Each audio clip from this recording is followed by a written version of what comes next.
مثل ما شفتوا بالعنوان، افضل لعبه بالعالم كله، افضل من جي تي اي، افضل من اساس كريد، افضل من ذا ويتشر 3 بعظمتها، اكبر من سايبر بنك بعظمتها، اكبر من افضل من لعبه ردد ريدمشن. شايف ردد ريدمشن؟ هاي اللعبه افضل من. لا تقل لي هاي اللعبه، لا تناقش، تجمع كل الالعاب مالت الشركات والعالم كله من بدايه الخليقه للان ما تساوي فريمه واحده من هاي اللعبه اللي هسه راح العبها بعد شوي. هاي اللعبه لعبه اسطوريه خرافيه، ما تلقى اي شيء من عظمتها. واللعبه هي ذلاله. اللعبه اللي انا طورتها بنفسي، اللعبه رهيبه جدا. فلنضئ العالم يا صديقي، فلنلعب لعبه اللاله.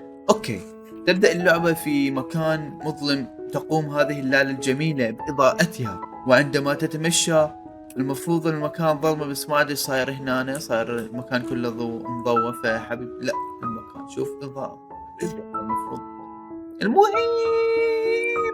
المهم تضيء العالم هذه اللاله، وفي الطريق المفروض تواجه مطبات مثل المربعات الطويلة التي يجب عليها تسلقها لكي تصل إلى الغرفة المظلمة، ولكي تضيئها بكل جمال وروحية وما أدري شنو.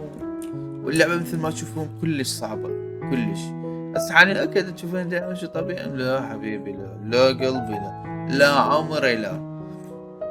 اللعبة كلش صعبة، وهسه تشوفون. بس تشوفوني اني بسهولة قاعد اصعد، ولسبب انه اني طورت اللعبة، فاعرف التكتيكات والالغاز مالتها. بس انت لا يا حبيبي يا عزيزي المشاهد، اذا تلعب هاي اللعبة راح تشوف عقبات وسوالف كلش صعبة راح تواجهك، يعني ما تقدر.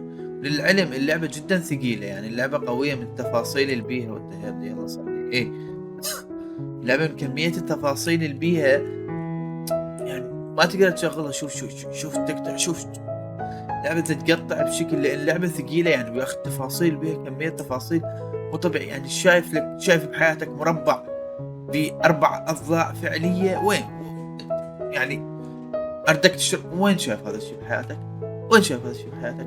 المربع عبارة عن آه، ضلعين، وقدامهن مراية، والمراية تسويها على بشكل مربع. بس هو لا، احنا عندنا، انت قاعد ايه، احنا عندنا هذا هنا مربع كامل بكل تفاصيل. انت بس شوف الخيال، شوف جودة الظل.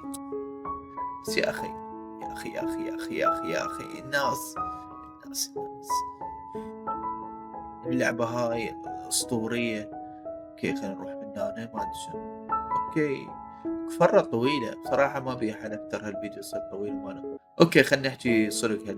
هالمرة اللعبة هاي كان ببالي شغلات هواية تسويها بيها للأمانة، يعني هواي افكار كان عاجبتني اسويها باللعب. بس المحرك كان خايس، تعبان يعني. اوكي اكو ناس سوت شغلات رهيبة، بس انا كمبتدئ طبعا يحتاج دول سووها برمجة لغة الجافا. بالنسبة لي انا لا، سويت على هذا النظام اسمه مدري شنو هو، اللي يخليك تسوي كودات بدون برمجة وبطريقة شوية سهلة. بس شنو، انا ما كان الي الوقت اتعلم لهن، وكانت واجهتني مشاكل، وانا اصلا ما كنت اريد اوصل لهذا المحرك، يعني ما اجلس بالي على يونيتي. بس يونيتي زربوا بالوضع للامانه، واني ما عندي وقت. اوكي خلينا نكمل اللعبه. حاليا نبدا نسولف صدق، واضعنا العالم، فزنا في المرحله الصعبه كلش.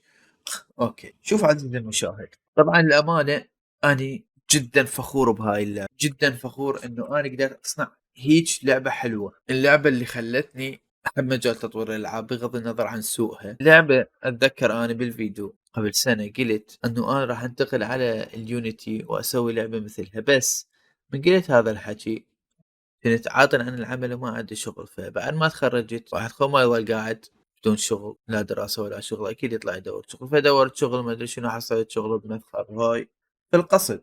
المسخر الشغل قام ياخذ كل وقتي حرفيا، يعني أطلع من 8 الصبح أرجع الساعة 7 بالليل. فكل هذا الوقت أنا بالمسخر وبالطريق، فعندي بس 5 ساعات باقية. ما عدا ال8 ساعات اللي أنامها، عندي 5 ساعات free عندي، بس مرات هم يصير تأخير، أغلب الأحيان أتأخر بالمذخرة، يعني أوصل البيت بحدود ال8، 8 إلا، فيعني أرجع للأمانة تعبان مُجهد، فأرجع أنطرح، أتعشى، شوي أقعد على الحاسبة، إما ألعب أو أتفرج في يوتيوب، وأرجع أنام لحد ما أقوم أغفّي، حرفيًا أنا وقاعد قدام الحاسبة. فعليًا أني مقصّر للأمانة، لإنه أنا عندي وقت وما قاعد أستغلّه، يعني قاعد أقعد على الحاسبة، بس بنفس الوقت أنا تعبان بحيث حتى التفكير ما أقدر بس اليوم قاعد تذكرت إنه أنا عندي قناة على اليوتيوب، طبّيت لها، فقُلت جيت أتفرّج وهاي على الفيديوهات، فصار ببالي الفيديو مال تلّالة، فشُفت شلون صممت تلّالة وما شنو، استذكرت البلندر، لإن أنا أصلًا حاليًا ناسي كل شي بالبلندر، حتى صار إذا أردت أصمم فد شي ناسي كل شي بيه، فيمكن أحتاج أتعلّم له بالأول، يعني أرجع أتعلّم له، وشِفت فيديو لا تذكّرت شلون أنا كان عندي طموح أسوي لعبة وما أدري شنو، الطموح كلّه راح من ورا الشغل والتهيت، ونسيت أصلًا إنه أنا كنت أريد أسوي لعبة وأتعلّم الUnity، والUnity حاليًا يعني هسه أمّا رجعت قُلت ما أتعلّم الUnity أصلًا، ليش ما أتعلّم له؟ لإنه صارت هاي السالفة تعبان نفس مال إنه إذا تحمّل لعبة من Unity لازم أنت المطوّر تدفع رسوم حتى لو لعبتك مجانية، صح هم تراجعون القرار بس still أنا بعد ما أؤمن بيهم، ليش يسوون فد قرار إذا تطوّرت لعبة لازم تدفع فلوس أول، لا يعني حبيبي والله ارجع، بس على سيطرة عندنا قرار، فقررت أروح Unreal Engine 5. أوكي راح تقول لي شنو هالقفزة الرهيبة هاي من UPBG إلى Unreal Engine 5 المحرك الجديد حرفيًا واقعي كلش راد لعبة حاسبة محترمة، واحتمال حاسبتي ما تتحمله، ما أدري إذا تتحمله لو لأ، still أنا راح أبدأ بيه، أحاول أطوّر اللعبة بسيطة، أسوي remake لهاي اللالة، لعبة اللالة، فكرتها بكل بساطة إنه اللالة تحب تضوّي العالم، فتروح للأماكن المظلمة بمراحل parkour أو whatever عقبات تواجهها بالطريق، تضوّي العالم، راح أحاول قدر الإمكان بجهودي أسوي سيناريوهات باللعبة حلوة، أحاول يعني، صح أنا مبتدئ حاليًا كلش، بس أنا عندي طموح، فأريد أوصل له، صح حياتي شوية صعبة حاليًا من ورا الشغل، وقت ما عندي، أحاول قدر الإمكان، للأمانة احتمال أمل وأقطع بعد فترة يجوز فد يومين 3 أمل من السالفة كلها، من إذا حسب النت والكهرباء إذا ما قطعت كل ساعة، ف حبيبي والله شي أكيد إنه هسه راح يخرب. بس still أنا أريد تشجيع، نشرت هذا الفيديو مو لغرض تشوفون اللعبة مالتي لو شوفوا أنا سويت، لأ، لغرض أستذكر الطموح مالتي كنت عليه من أنا كنت أسوي اللعبة لعبة اللالة، حرفيًا كان عندي طموح رهيب لو مستمر عليه كان هسه أنا صاير مطور ألعاب حرفيًا، yeah.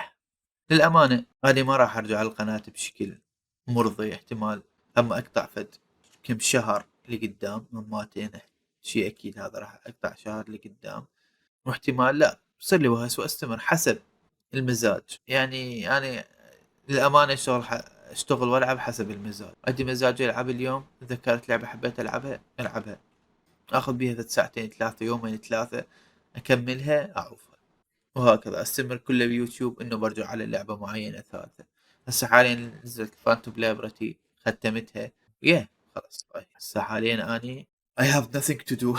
فحبيبي والله حاليًا أني جاي أحمّل الunreal engine 5 للأسف إنه زفت، حمّلت كورس 3 ساعات بس على مود أتعلم أساسيات الunreal engine وبلكن أقدر أفهم ال هذا ما أعرف اسمه التقنية هاي بدال البرمجة اللي هي اسمها Blueprint Visual Scripting، هاي التقنية راح أحاول أتعلم عليها أكثر، لأن كلش متطورة اللي فهمته يعني بالبحث البسيط اللي سألت ChatGPT المحترم عليه، إنه تقنية كلش متطورة أكيد عن UPBG، ما أكيد ما تطور مثلها، فحبيبي والله يعني هذا UPBG أوفى، هو اللي بعد أصلًا ما أباوع له ولا أباوع الوجهة ولا أريد أشوفه أصلًا.